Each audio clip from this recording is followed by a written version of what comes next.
中华鹿港有百档历史的饼店玉珍斋，昨下晡外墙阿门头落来去喊到一台轿车，加载是无人着伤，双方嘛已经和解。因为玉珍斋是100年历史的建筑物，中华县的文化局嘛表示讲，私人的建筑物都爱家己来负责维护，嘛爱先提出计划来审查哦，必须爱用传统的工法来修复。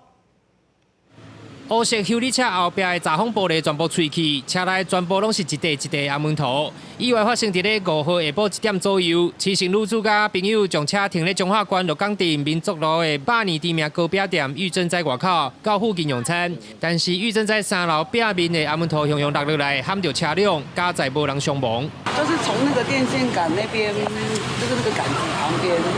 会一个很大石块。下车离开不久后。 车子随即遭楼房疑似楼上剥落之水泥块砸破这个后挡风玻璃窗，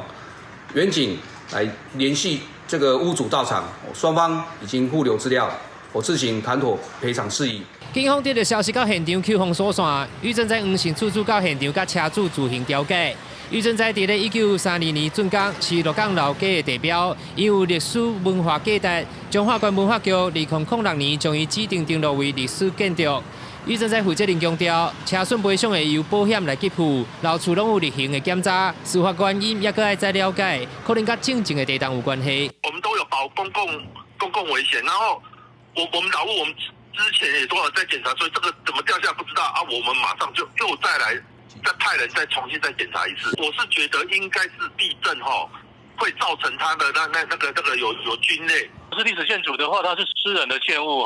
基本上他们要自己做管理维护，他们可能要报一个计划，由我们这边的委员来做审查，依照传统的工法来做修复。 文化局是表示，历史建筑玉珍斋是私人的建物，爱家己负管理维护的责任。但是征收需要提报计划审查，而且必须使用传统的工法修复。厝主若是有经费补助的需求，会使向文化部来申请。记者中华报道。